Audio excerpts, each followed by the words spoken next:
நிறைவு பேச்சாளராக சிறப்பு அழைப்பாளர் அண்ணன் அசோக் அவர்களை உரையாற்ற அழைக்கிறோம். தலைவர் அவர்களின் நெஞ்சமெல்லாம் நிறைந்திருப்பவர், சிறந்த கருத்தியலாளர். இவருடைய பேச்சை நீங்கள் கேட்கவிருக்கிறீர்கள். உங்கள் அனைவரின் உள்ளத்திலும் நிறைந்தவராக அவர் இருப்பார். தமிழகம் தழுவிய அளவில் இன்றைக்கு அவர் எல்லோராலும் எதிர்பார்க்கக்கூடிய ஒரு தோழராக இருக்கிறார். அவரை உரையாற்ற அழைக்கிறோம். அதற்கு முன்பாக இந்த நிகழ்வின் ஒருங்கிணைப்பாளர் தோழர் செழியன் அவர்கள் அவருக்கு பொன்னாடை பொருத்தி மரியாதை செலுத்துவார்.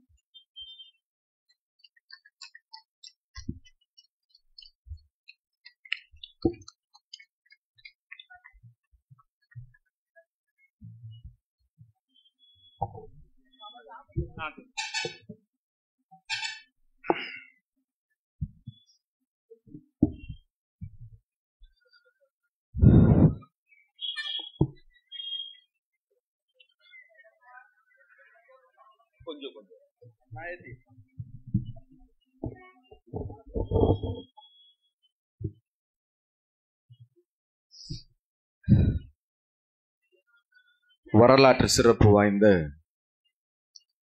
இந்த திருச்செந்தூர் மண்ணில்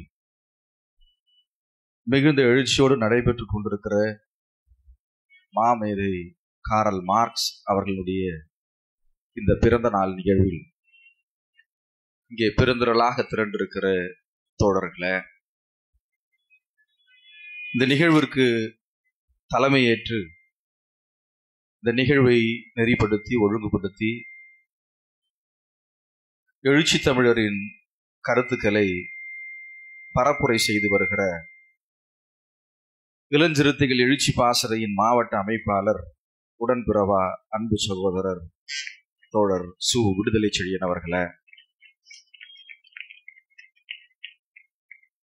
முற்போக்கு மாணவர் கழகத்தின் மாவட்ட அமைப்பாளர் அருமை தோழர் அன்பு சகோதரர் ரகுவரன் அவர்களே, இந்த நிகழ்வில் முன்னிலை வகித்துக் கொண்டிருக்கிற முன்னாள் மண்டல செயலாளர், எனக்கு முன்னர் ஒரு மகத்தான உரையை வழங்கியிருக்கிற அருமை அண்ணன் தமிழினியன் அவர்களே, கட்சியினுடைய கருத்தியல் பரப்பு மாநில துணை செயலாளர் அருமை தோழர் தமிழ்குட்டி அவர்களே, வீடு அறக்கட்டளையின் நிறுவனர் அருமை அண்ணன் தோழர் தமிழ்ச்செல்வன் அவர்களே, அக்கா வனஜா கர்ணன் அவர்களே, செல்வகுமார், செந்தில்குமார், உதயா, அம்பேத், ராவணன், வெள்ளதுரை, அமலக்கனி, இளந்தளிர் முத்து, காயல் ராஜா, மாணிக்கராஜ், பிரவீன், மாரிமுத்து, ராம்குமார், செந்தூர் பாண்டி, வசந்த், கணேஷ்பதி, மதுசூதனன், புருஷோத்தமன், இந்த நிகழ்வில் என்னோடு செங்கல்பட்டிலிருந்து பயணித்து வருகை தந்திருக்கிற அருமை நண்பர் நிர்மல் அவர்களே, தம்பி ஏழுமலை அவர்களே, இங்கே பெருந்திரளாக திரண்டிருக்கிற உங்கள் அத்தனை பேருக்கும் என்னுடைய பணிவார்ந்த வணக்கத்தை நான் தெரிவித்துக் கொள்கிறேன். குழந்தைக்கு பால் வாங்க வைத்திருந்த காசை கொண்டு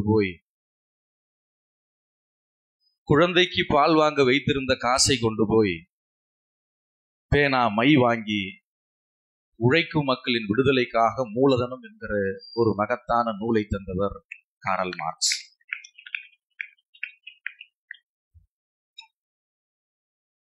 உலகத்தில் சிந்தனையாளர்களை, கோட்பாடுகளை பேசுகிறவர்களை இரண்டு வகையாக பிரிக்கிறார். வலதுசாரிகள், இடதுசாரி. ரைட் வலது பக்கம் இருக்கிறவர்கள், லெஃப்ட் இடதுசாரி. யார் வலதுசாரிகள், யார் இடதுசாரிகள் என்று அதற்கான வரையறையை சொல்லுகிற போது என்ன சொல்லுகிறார்கள் என்றால், பாரம்பரியத்தை பேசுகிறவர்கள் வலதுசாரி, ஏற்றத்தாழ்வுகளை சரி என்று சொல்லுகிறவர்கள் வலதுசாரிகள், சாதி அமைப்பு முறை சரி என்று சொல்லுகிறவர்கள் வலதுசாரிகள், முதலாளித்துவம் சரிதான் என்று சொல்லுகிறவர்கள் வலதுசாரிகள். எப்பொழுதுமே ஒருவன் உழைத்து கொண்டே இருக்க வேண்டும், முதலாளி என்பவன் அவனை சுரண்டி கொண்டே இருக்க வேண்டும் என்று நம்புகிறவர்கள் வலதுசாரிகள். எந்த கருத்தும் இங்கே விவாதிக்கப்படக்கூடாது, நாங்கள் சொல்லுவதை நீங்கள் கேட்க வேண்டும் என்று சொல்லுகிறவர்கள் வலதுசாரி. அப்படியானால் இடதுசாரிகள் யார்?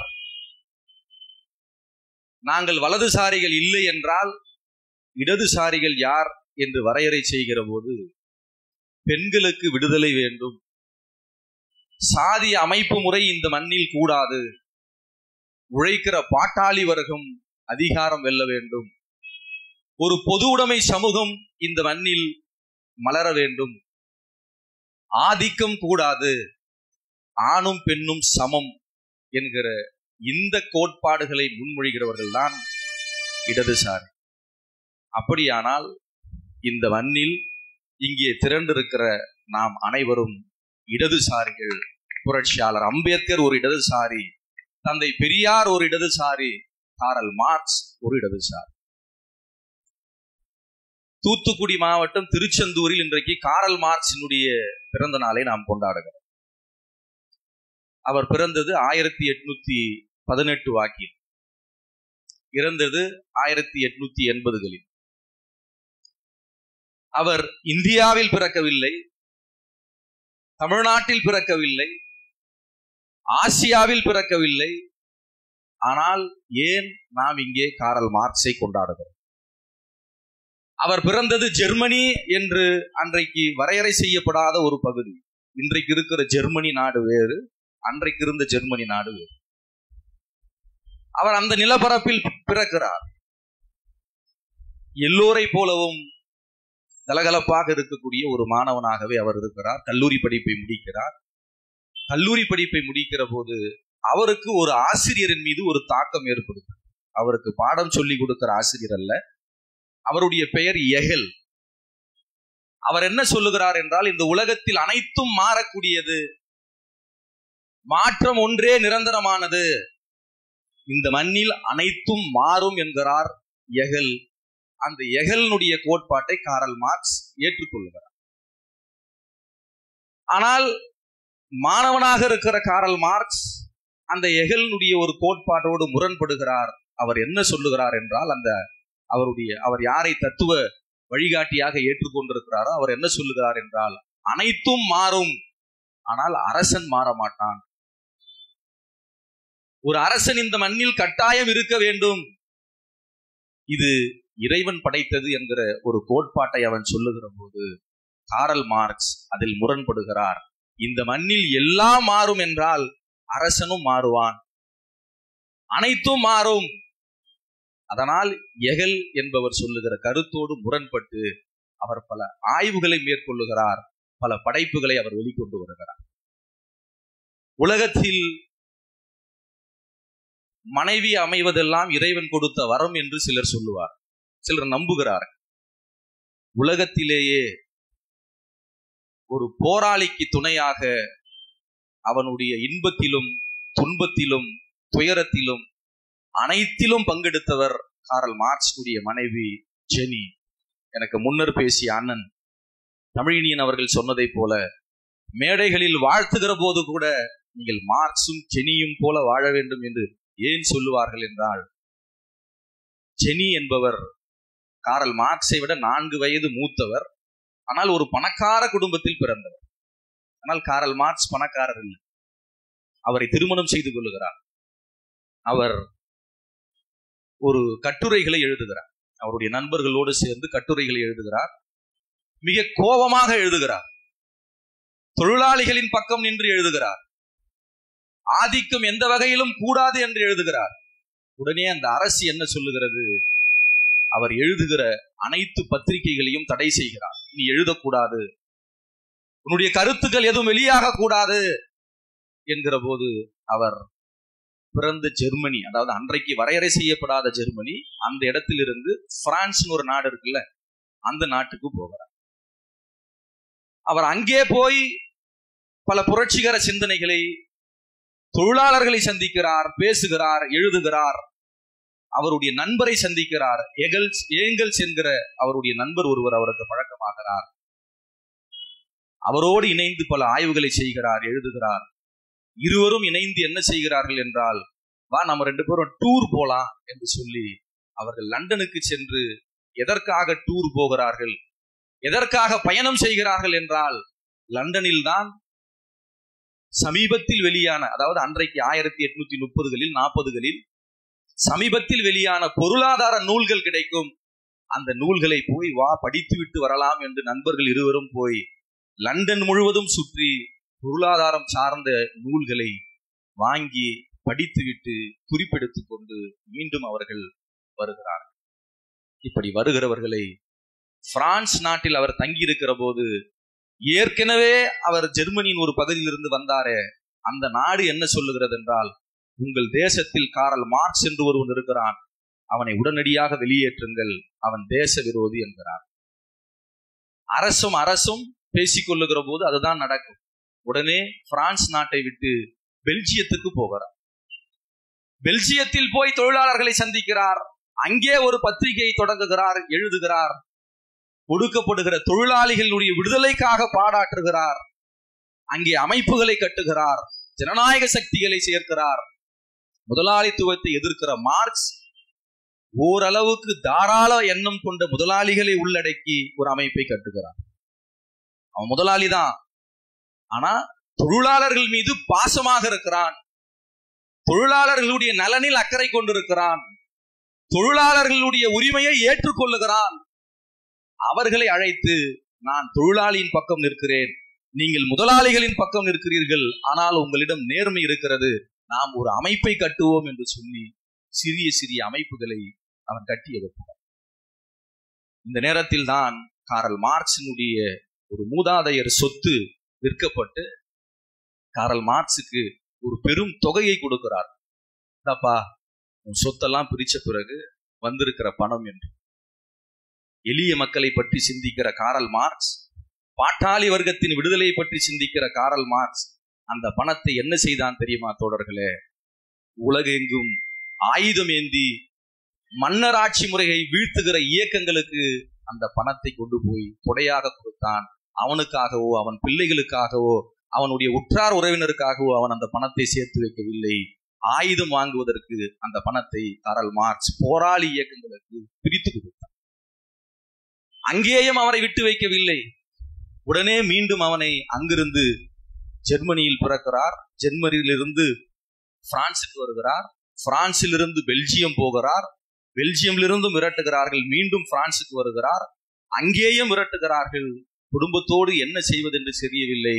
அவருக்கு உற்ற துணையாக இருந்தவர் ஏங்கல்ஸ் என்கிற ஒரு நண்பர், அவர் தான் ஆலோசனை சொல்லுகிறார், நீ இங்கிருந்து லண்டனுக்கு சென்று விடு என்று சொல்லி, உலகத்தின் மூலதனத்தை தந்த மகத்தான மாமனிதன், உலகத்தின் பல ஏடுகளை ஆய்வு செய்து தொழிலாளர்களின் பக்கம் நின்ற ஒரு மகத்தான போராளி, ஒரு ஏழை அகதி நாடற்றவன் என்கிற பட்டியலில் பிரான்சில் இருந்து லண்டனுக்கு செல்லுகிறான்.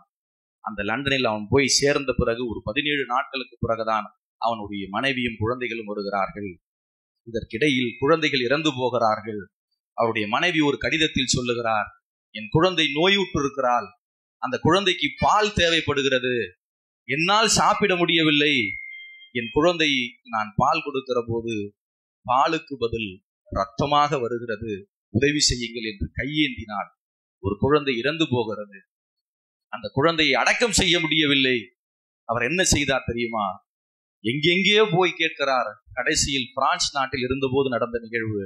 ஒரு பிரான்ஸ் நாட்டு அகதி இடத்தில் போய், என் குழந்தைக்கான சவப்பெட்டியை வாங்க வேண்டும், அதற்கு காசு கொடுங்கள் என்று போய் அவர் கேட்டார். இப்படிப்பட்ட நெருக்கடிகளில் கூட ஜெனி தன் கணவன் மீது கோபப்படவில்லை, தன் கணவன் மீது வருத்தப்படவில்லை, காரல் மார்க்சிடம் போய் சண்டை போடவில்லை. காரல் மார்க்சுக்கு முழு சுதந்திரத்தை கொடுத்தார். உன் மீது எனக்கு நம்பிக்கை இருக்கிறது, நீ என்றைக்காவது ஒரு நாள் இந்த மண்ணின் மைந்தர்களுக்கான, உழைக்கிற மக்களுக்கான, பாட்டாளி மக்களுக்கான ஒரு சரித்திரத்தை நீ ஏற்படுத்துவாய். உன் பணிகளை நீ மேற்கொள், நீ எழுதுவதை நிறுத்தாதே. எந்த உலகத்திலாவது ஒரு மனைவி பிள்ளைகள் இறந்த தருணத்தில் கூட கணவனிடத்தில் போய் நீ சிந்திப்பதை நிறுத்தாதே, நீ நூல்களை எழுது, இந்த மண்ணுக்கான மாற்றத்தை நிகழ்த்து என்று சொல்லுவாளா? ஆனால் காரல் மார்க்சின் மனைவி ஜெனி காரல் மார்க்சிடத்தில் சொன்னார். காலங்கள் உருண்டோடுகிறது. இவரை காரல் மார்க்ஸை கள்ள நோட்டு அடிக்கிற கும்பல் என்று எழுதினார். அவதூறுகள் பரப்பினார்கள். எங்கு சென்றாலும் காரல் மார்க்ஸை இழிவுபடுத்துகிற வேலைகளை செய்தார்கள். இதில் ஜெனி கலங்கி போனாள். அவதூறுகளை அவளால் தாங்கிக் கொள்ள முடியவில்லை. உடல் நலிவுற்று போன காரல் மார்க்சின் மனைவி ஜெனி இறந்து போகிறார். தன் வாழ்நாள் முழுவதும் எல்லா துயரங்களிலும் பங்கெடுத்த மனைவி இறந்து கிடக்கிறாள். மருத்துவரின் ஆலோசனைப்படி காரல் மார்க்ஸ் தன் மனைவியை சந்திக்க கூடாது என்று சொல்லிவிட்டார். எல்லா நிலைகளிலும் உடன் இருந்தவள். எப்பொழுது பார்த்தாலும் கடன்காரர்கள் வந்து வீட்டை தட்டுவார்கள். ஜெனி மார்க்ஸ் தானே, வாங்கிய கடன் எங்கே? வீட்டின் உரிமையாளர் வாடகை தரவில்லை என்றால் கழுத்தை பிடித்து வெளியே தள்ளுவார். ஒரு மருத்துவர் ஒருவர் குழந்தைக்கு மருத்துவம் பார்த்த மருத்துவர் வந்தார். உன்னிடம் ஏதும் இல்லை, உன் பொருட்களை எல்லாம் எடுத்து செல்லுகிறேன் என்று பொருட்களை எல்லாம் எடுத்து சென்றார்கள். மார்க்ஸை பெல்ஜியத்தில் ஒரு முறை கைது செய்த போது ஜென்னியையும் கைது செய்தார்கள். அவளை கொண்டு போய் விபச்சாரம் செய்கிற அந்த பெண்களுடைய சிறைசாலையில் தள்ளினார்கள். கணவனுக்காக எல்லா கொடுமைகளையும் சந்தித்த ஜெனி இறந்து கிடக்கிறார். ஆனால் காரல் மார்க்ஸால் போய் பார்க்க முடியும். 3 நாட்களுக்கு பிறகுதான் அவர் போய் சந்திக்கிறார். இதற்கிடையில் ஜெனி என்கிற இன்னொரு மகள், அவருடைய எல்லா பிள்ளைகளுக்கும் ஜெனி என்றுதான் அவர் பெயர் வைத்திருப்பார். அதன் பிறகு ஒரு பெயர் வரும். அவருடைய மகளும் இறந்து போகிறார். குழந்தைகள் இறந்து போகிறது. அவரும் நோயுற்று கிடக்கிறார். 1883 காரல் மார்க்ஸும் இந்த மண்ணை விட்டு மறைகிறார். அவர் வாழ்ந்த காலத்தில் பல நூல்களை தந்தார். கம்யூனிஸ்ட் மேனிஃபெஸ்டோ என்கிற அந்த கம்யூனிஸ்ட் பிரகடனத்தை அவரும் அவருடைய நண்பரும் சேர்ந்து தந்தார்கள். பல நூல்களை தந்தார்கள். லேபர், வேஜஸ், கேபிட்டல் என்கிற ஒரு நூலை கூட அவனும் அவருடைய நண்பரும் சேர்ந்து தந்தார்கள். பல நூல்களை தந்த காரல் மார்க்ஸ் இறந்து போகிறார். அந்த நேரத்தில் வெறும் 11 பேர் மட்டும்தான் லண்டனில் காரல் மார்க்சினுடைய அந்த நினைவேந்தல் கூட்டத்துக்கு கூடினார்கள். அந்த கூட்டத்தில் ஏங்கெல்ஸ் என்கிற உற்ற நண்பன் காரல் மார்க்ஸை வாழ வைக்க வேண்டும் என்பதற்காக அந்த நண்பன் வேலைக்கு போனான். ஒரு பெரிய மில் அதிபரின் மகன். ஆனால் மார்க்சினுடைய சிந்தனை பிடிக்கிறது என்பதற்காக, நான் சம்பாதித்து உன் குடும்பத்துக்கு அனுப்புகிறேன், நீ எழுதுகிற பணியை மட்டும் தொடர் மார்க்ஸ், எந்த காலத்திலும் நீ எழுதுவதை நிறுத்தாதே என்று ஒரு புறம் ஜென்னி சொன்னதை போல இன்னொரு புறம் தன் உற்ற நண்பன் ஏங்கெல்ஸ் சொன்னான். அந்த ஏங்கெல்ஸ் தான் சொன்னான், ஒரு மனிதனுடைய வாழ்நாளில் ஒரே ஒரு கண்டுபிடிப்பு போதுமானது. ஆனால் காரல் மார்க்ஸ் தான் மனித சமூகத்தின் வரலாற்றை, பொருள் முதல்வாத கருத்தியலை, இயங்கவியலை, இயக்கவியலை, பொருள் முதல்வாதமா கருத்து முதல்வாதமா என்கிற போது பொருள்தான் முதல்வாதம் என்று சொல்லி அதை நிறுவினான். உபரி மதிப்பை பற்றி அவன்தான் பேசினான். பல ஆய்வுகளை செய்தான். ஒரு மனிதனாய் பிறந்தவன் இதில் ஏதாவது ஒன்றை செய்திருக்கலாம். ஆனால் காரல் மார்க்ஸ் அனைத்தையும் செய்தான். அவன் யாருக்காக துடித்தான் என்றால், ஏதோ ஒரு மூலையில் அன்றைக்கு சைபீரியா இன்றைக்கும் இருக்கிறது, அந்த சைபீரியாவினுடைய நிலச்சுரங்கத்தில் வேலை பார்க்கிற தொழிலாளர்களுக்காகவும், இன்னொரு புறம் அமெரிக்காவின் கலிபோர்னியா ஓரங்கள் இருக்கிற அந்த கடற்கரை ஓரங்களில் இருக்கிற அந்த தொழிலாளர்களுக்காகவும், கூலி தொழிலாளர்களுக்காகவும் சிந்தித்தவன் காரல் மார்க்ஸ். இன்றைக்கு சிந்திப்பதை நிறுத்திவிட்டான். காரல் மார்க்ஸ் மறைந்திருக்கலாம், ஆனால் என்றைக்காவது ஒரு நாள் அவருடைய எழுத்துக்களும் பேச்சுக்களும் இந்த மண்ணை ஆளும் என்று 1880களில் சொன்னான். அதை நாம் எத்தனை ஆண்டு காலம் கழித்து பார்த்து கொண்டிருக்கிறோம். திருச்செந்தூர் மண்ணில் எங்கோ ஒரு மூலையில் பிறந்த ஒரு ஜெர்மானியில் பிறந்த காரல் மார்க்ஸிற்கு எத்தனை ஆண்டு காலம் கழித்து நாம் இங்கே ஒரு மகத்தான நிகழ்வை நெறிப்படுத்தி இருக்கிறோம் என்று சொன்னால், காரல் மார்க்ஸ் வாழ்ந்தான். அவன் ஒடுக்கப்படுகிற தொழிலாளர்களுக்காக வாழ்ந்தான். அவன் ஏழை எளிய மக்களுக்காக வாழ்ந்தான். அண்ணன் தமிழினியன் அவர்கள் சொன்னார், தென் தமிழகத்தில் காரல் மார்க்சின் பிறந்த நாளை நம்முடைய விடுதலை செழியன் அவர்கள் தலைமையில் நடப்பது இது ஒரு மகத்தான வரலாறு என்று சொன்னால், இது உள்ளபடியே மகத்தான வரலாறு. நாம் சொல்லுகிற போது வரலாற்று சிறப்பு வாய்ந்த என்று சொல்லுவோம். ஆனால் உண்மையாகவே இது ஒரு வரலாற்று சிறப்பு வாய்ந்த நிகழ்வு. இந்த நிகழ்வை நெறிப்படுத்தியிருக்கிற விடுதலை செழியன் அவர்களுக்கு மீண்டும் ஒரு முறை நான் என்னுடைய நன்றியை தெரிவித்துக் கொள்கிறேன். கம்யூனிஸ்டுகளுடைய நிறம் சிகப்பு என்று சொல்வார்கள். கம்யூனிஸ்டுகளுடைய நிறம் சிகப்பு என்று சொல்வார்கள். விடுதலை சிறுத்தைகள் இயக்கமும் ஒரு கம்யூனிஸ்ட் இயக்கம் தான் என்பதை நிரூபிக்கிற வகையில் தான் நீலமும் நடுவில் நட்சத்திரமும் சிகப்பும் பொருத்திய ஒரு கொடியை நம்முடைய எழுச்சி தமிழர் அவர்கள் அடையாளப்படுத்தியிருக்கிறார். நான் ஏற்கனவே சொன்னதை போல நாம் எல்லாம் இடதுசாரிகள். இந்தியாவை ஆண்டு கொண்டிருக்கிற மோடி ஒரு வலதுசாரி. இங்கு இருக்கிற இந்த மேடையில், இந்த பலகையில் வைக்கப்பட்டிருக்கிற எந்த தலைவருடைய கருத்தியலோடும் அவருடைய கருத்துக்கள் ஒத்து போகாது. அவர்கள் நம்முடைய கருத்துக்கு முரண்பட்டவர்கள், மாற்று கருத்து கொண்டவர்கள். எல்லோரும் தங்களுடைய பிள்ளைகளுடைய பிறந்த நாளை, திருமணத்தை மிக பிரமாண்டமாக கொண்டாட வேண்டும் என்று எண்ணுவோம். மாற்று கருத்து இல்லை. அம்பானி என்கிற ஒரு பணக்காரர் இந்தியாவில் இருக்கிறார். அவர் அவருடைய குழந்தையினுடைய, அவர் பையனுடைய பிறந்த நாளை மிக பிரம்மாண்டமா கொண்டாடுறார். மாற்று கருத்து இல்லை. பல கோடிகளை வைத்திருக்கிறார், அவர் கொண்டாடுகிறார், கொண்டாடட்டும். ஆனால் அந்த நிகழ்வுக்கு வருகிறவர்கள் ஒரு விமான நிலையத்தில் வந்து இறங்குகிறார்கள். அந்த விமான நிலையம் ஒரு சாதாரண விமான நிலையம். அந்த விமான நிலையத்தை அம்பானியினுடைய மகன் திருமணம் தொடங்கி முடியும் வரை, அந்த வரவேற்பு நிகழ்வுகள் முடியும் வரை அது சர்வதேச விமானமாக தரம் உயர்த்தி, அந்த நிகழ்வு முடிந்தவுடன் மீண்டும் அது சாதாரணமான ஒரு விமான நிலையமாக மாற்றியிருக்கிற அரசு இந்த மோடி அரசு. இந்த மோடி அரசு, உங்களுடைய பிள்ளைகளும் என்னுடைய பிள்ளையும் ஒரு வங்கியில் கடன் வாங்கினால், படிப்பதற்காக கடன் வாங்கினால், அந்த குழந்தைகளுடைய புகைப்படங்களை சுவரொட்டியில் ஒட்டுகிறார்கள், வாட்ஸ்அப்பில் போடுகிறார்கள், ஆங்காங்கே சுவரொட்டி ஒட்டி அசிங்கப்படுத்துகிறார்கள். ஆனால் லட்சக்கணக்கான ரூபாயை கடன் தள்ளுபடி செய்கிறார்கள். யாருக்கு செய்கிறார்கள்? முதலாளிகளுக்கு செய்கிறார்கள். இந்த முதலாளித்துவத்தை ஆதரிக்கிற அரசு மோடியின் அரசு. இந்த முதலாளித்துவம் என்ன செய்யும்? உன்னையும் என்னையும் உழைக்க செய்து கொண்டே இருக்கும். ஒரு மிகப்பெரிய லாபம் கிடைக்கும்.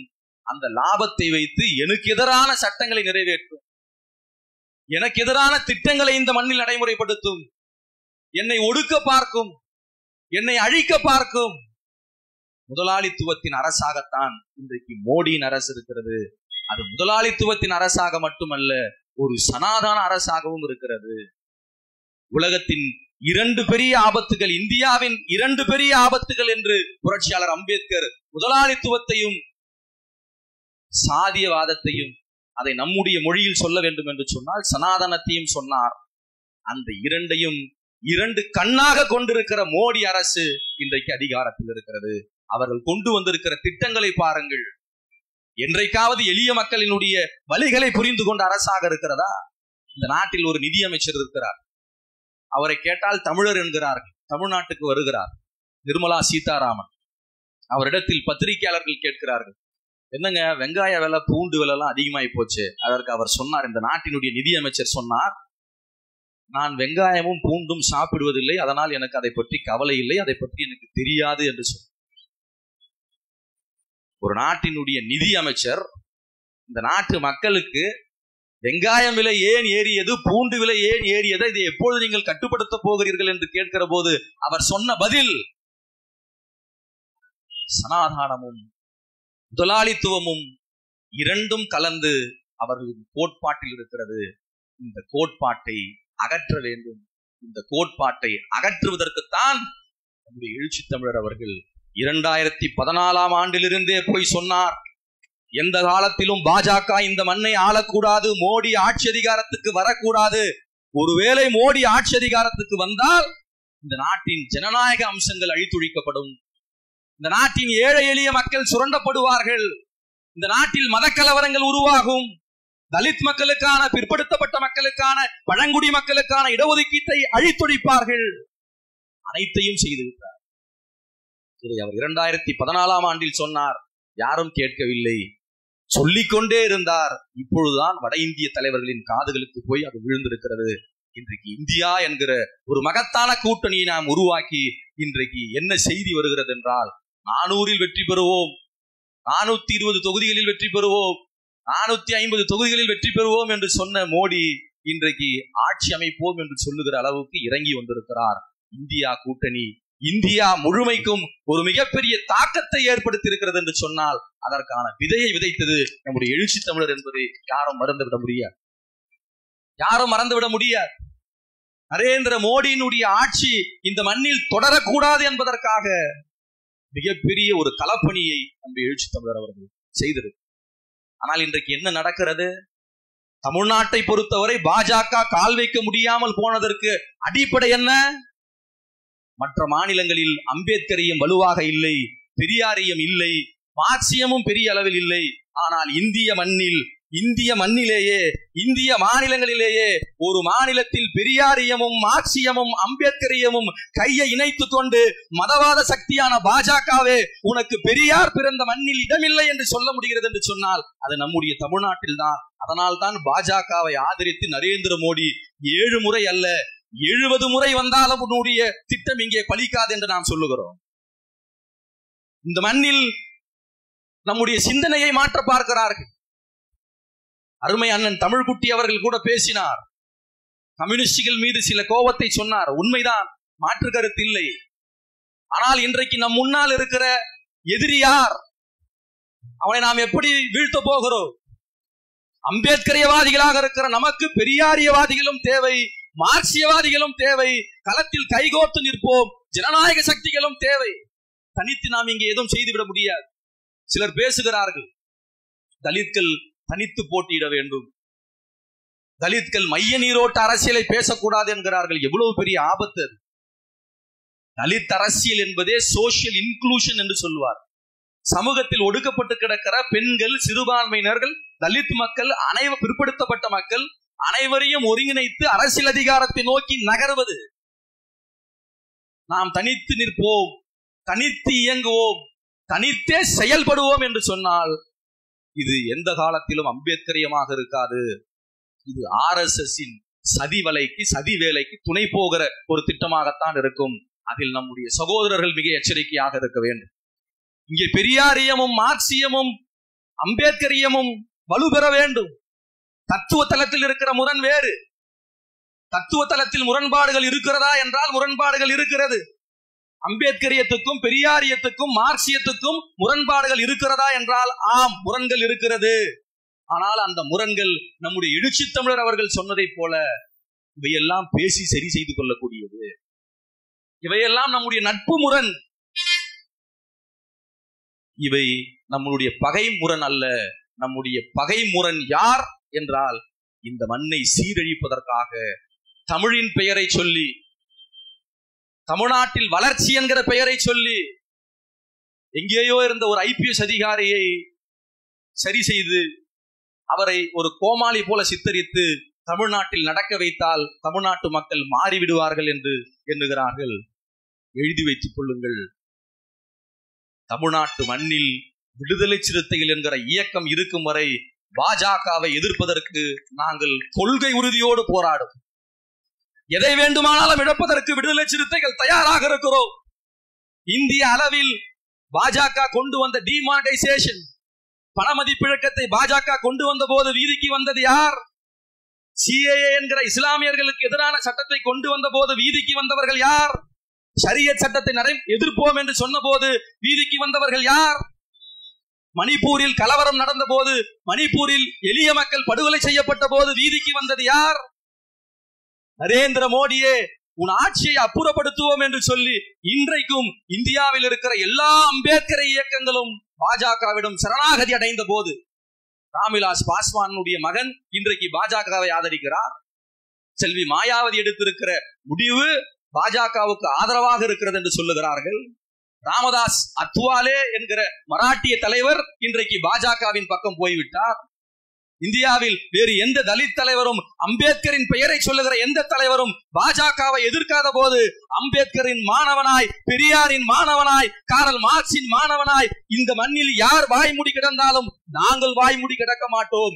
இந்துத்துவத்தை பேசுகிற பாஜகவை விரட்டுவதுதான் விடுதலை சிறுத்தைகளின் முதல் கடமை. அதனால் எந்த தியாகத்தையும் என் தம்பிகள் செய்வார்கள், என் தங்கைகள் செய்வார்கள். இந்த மண்ணில் சனாதானத்தை வேறொன்ற விடமாட்டோம் என்று சொன்னவர் நம்முடைய எழுச்சி தமிழர். அதனால்தான் கொடுத்த 2 இடங்களை அவர் வாங்கி கொண்டு வந்தார். பேசுகிறார். திருமாவளவன் கையை கட்டி கொண்டிருக்கிறார். பிளாஸ்டிக் சேரில் போய் அமருகிறார். கொடுக்கிற சீட்டை வாங்கி கொண்டு வந்திருக்கிறார். எதிர்த்து பேச மறுக்கிறார். அவர் திமுகவின் அடிமையாகிவிட்டார். இப்படி எல்லாம் பேசுகிற எந்த ஒரே ஒரு பதிவை கூட விடுதலை சிறுத்தைக்கு ஓட்டு போடுங்கள் என்று சொல்லுவர்கள் கிடையாது. இவர்களுடைய நோக்கம் என்ன? விடுதலை சிறுத்தைகளை பலவீனப்படுத்த வேண்டும். விடுதலை சிறுத்தைகள் இல்லாத ஒரு தமிழ்நாட்டை உருவாக்கினால் இந்த மண்ணில் பாஜக வர முடியும் என்று பாஜக எண்ணுகிறது. 12 மாநிலங்களுக்கு மேல் ஆளுகிற பாஜக, இந்தியாவை 10 ஆண்டு காலம் ஆளுகிற பாஜக யாரை எதிரியாக பார்க்கிறது? விடுதலை சிறுத்தைகளைத்தான் கொள்கை எதிரியாக பார்க்கிறது. அந்த விடுதலை சிறுத்தைகள் இந்த மண்ணில் நம் இறுதி மூச்சு இருக்கும் வரை காரல் மார்க்ஸ் என்கிற இந்த மகத்தான மாமனிதனுடைய கோட்பாடுகளை, தந்தை பெரியாரின் கோட்பாடுகளை, புரட்சியாளர் அம்பேத்கரின் கோட்பாடுகளை பரப்புரை செய்து கொண்டே இருப்போம். விடுதலை சிறுத்தைகள் இல்லாமல் தமிழ்நாடு இயங்காது.